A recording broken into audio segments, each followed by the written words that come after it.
I'm Yvonne Bridges. I have the privilege of being a consultant to the AMEC Academy. I'd like to talk to you today about team management skills for leads.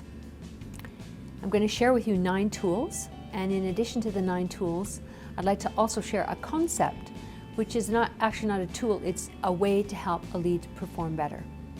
So let me begin with the 9 tools and then I'll return to the last concept.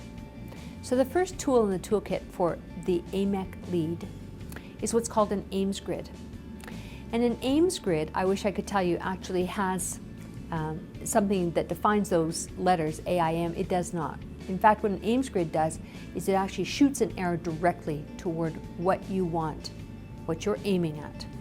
So first you begin with what's the purpose of the interaction. So whether it's one-on-one, whether it's to a team, whether it's with a customer, what's the purpose? The second piece is a stakeholder. Who are the stakeholders who will be impacted by the outcomes of this particular decision, this particular approach, this particular event? The third piece are the critical success factors. What are the things that will make this successful, and how critical are they? And finally, what are the outcomes that you will get? So, purpose, stakeholders, critical success factors, and outcomes. If you go into either every one-on-one engagement or every meeting being able to do that, you will find that you will have things moving more smoothly for yourself and everyone understands. So there will be less situations where we come up with that challenge of, I didn't receive that message, or I didn't understand that that's what we were going toward. So this particular tool helps the lead focus.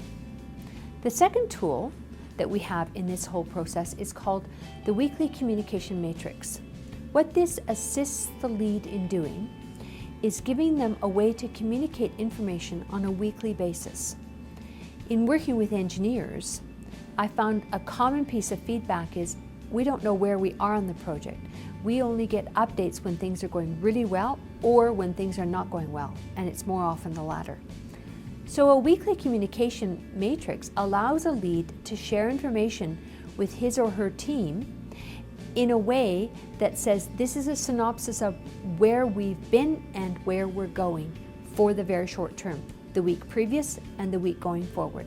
So when you facilitate this particular piece, it's helpful to frame it that way, that this is a short-term event, this is not the entire project that you're trying to communicate. The next piece that we work on is what's called information flow. And like you have flow charts for the PMP, you also have a flow chart for how you need information to get shared. So when you share this with the leads, it's helpful to help have the lead understand that when you complete each piece of this flow chart, their information will get to the people that it needs to get to. So the first piece of the flow chart is what do you want to communicate? The next piece is who needs to know? Because the reality is not everybody needs to know everything. The next piece is when do we need to communicate this? What's the mechanism to communicate this is another part of this information flow. So by following the steps in the flow chart, the lead has the ability to decide who needs to know what. Bottom line. The next tool in the toolkit is called Bloom's taxonomy. Bloom's taxonomy was developed as a critical thinking skills process. In using this, we use it to help engineering leads and their teams and the customers solve difficult problems. Bloom's taxonomy is based on the 6 following steps. Knowledge, what do you know about a problem? C, comprehension, what do you understand about that problem? A, application, how do I apply those first 2 components? The next A is analysis. How can I analyze everything I've done so far and what results am I getting? S, synthesis. This is an exciting piece because this is what allows you, encourages you, engages you to bring ideas from different areas that may help you make a better decision. And finally, E, evaluate. How will you evaluate the decision that you made, how you solved the problem, how you got to the outcome that you sought? So CASE, knowledge, comprehension, application, analysis, synthesis, and evaluation. All of these put together will assist the lead in solving problems and critically thinking about all the facets of the problem. The next tool is also a problem-solving tool, and we call this the problem-solving toolkit. And we call this one that because what it does is it asks the engineering lead to look at two different sides of a problem. What is the problem? What is the problem not? Who is involved in the problem? Who is not involved in the problem? Where did the problem occur? Where does it not occur? By looking at these two different facets and sides of a problem, we ask our brains to look at this holistically rather than always looking at what is. This particular skill set allows you to look at what is not, and then engages people in solving the problem so that you actually look at many facets of the actual situation. The next piece is called a lightning round. This is one of my favorite tools. It's one of my favorites because what it does when you use this tool effectively is it helps you understand where people are, understand where their blocks are, or what their barriers are. And it allows you then to get really clear about how you can assist those people. So a lightning round does the following.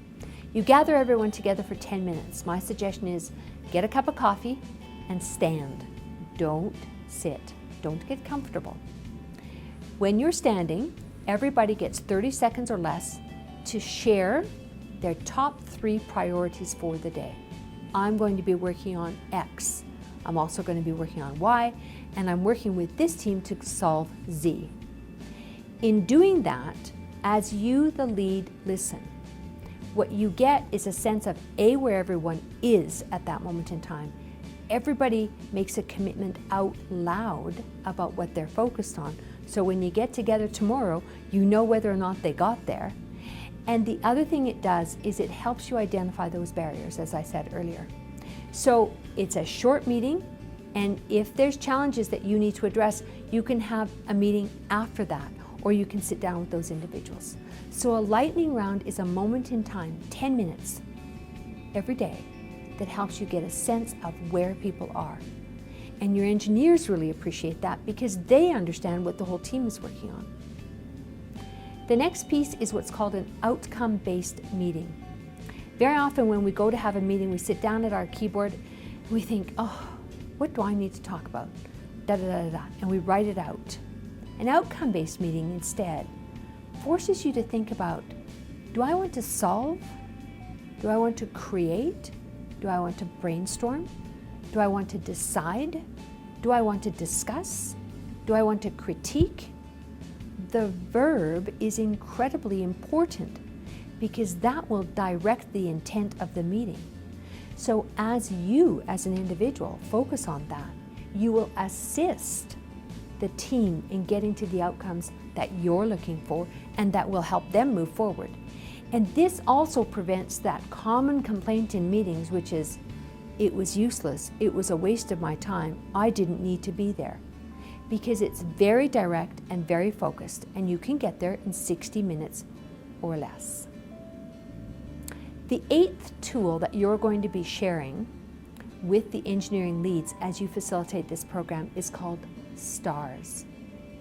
This is a great little tool because what it is a 5-point star that helps with conflict resolution. Leads run into conflict. I don't think they often mean to, they do nonetheless. And as a result of that, this little tool, once they have emblazoned it on their memory, allows them to more effectively solve conflict. So the first thing, the S stands for stop. Literally stop. Then think. Have I heard this before? Is this really a challenge? Is this person emotionally upset about it? Just think. And then ask a question. Resist beyond all words the temptation to solve immediately. Stop, think, ask a question. You might ask, how did this come about? You might ask, help me understand what the ramifications of that are.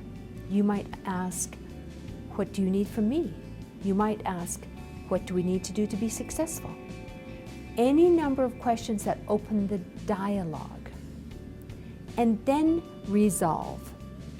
Resolve means you and I together, again, solve this issue, this challenge, this situation. And it means that you and I both reach the same resolution.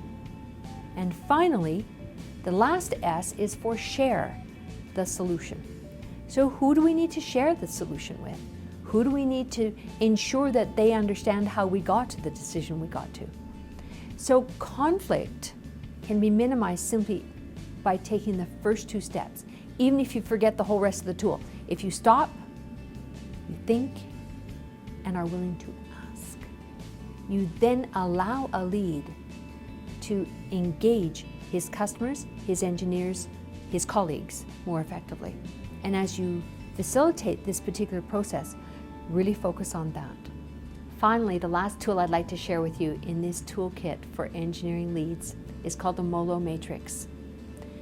This final tool really helps an engineering lead put all this together, because this is the opportunity for the engineering lead to sit and reflect. What do I need to do more of? What do I need to do less of? What do I need to start doing? What do I need to stop doing? When you use this tool, when an engineering lead uses this tool, when you facilitate using this tool, it's a summary tool. It asks the person who uses it to step back. We don't offer this basket of tools to add to the things that an engineering lead needs to do. Instead, what we ask them to do is say, if I took one of them and I did that more often and I did this less often, how effective would I be? And finally, I'd like to share with you a concept and a construct which isn't necessarily in the toolkit. However, it's what really links this particular module to the very first module. So that construct is the Competency Matrix. This particular Competency Matrix is a very generic way for an engineering lead to sit and look at what he needs on his team to be effective, and based on who he has on his team, how can he count on them in order to get to the results that the whole project is looking for. So it looks at these facets: competence, capability, capacity, expertise, and it also looks at the ability of the person to have experience in their field. Some people have many years of experience, they may not possess the expertise. So you need to marry all those pieces together. This one-page document works whether you're talking about an EIT, an engineering and training, or somebody who's been on the job for 5 months because you've brought them in from another organization, or whether somebody's been on the job for 15 years. The way you evaluate enables the lead, him or herself, to sit down and look at each and every single person on his team and put them in the right spot, which leads us to the org chart. In the first session on the Engineering Leads Training Program, we talk about how important it is to understand how to set up your part of the project. And the org chart allows you to do that. So understanding who has the best expertise and capacity to do a job. Even if you've got the best engineer in the world, if they don't have the capacity or the time to do the job, it's not going to be helpful to you. So using these two components in conjunction with each other enables the lead to make good decisions about how he can manage by using the rest of the tools in the toolkit.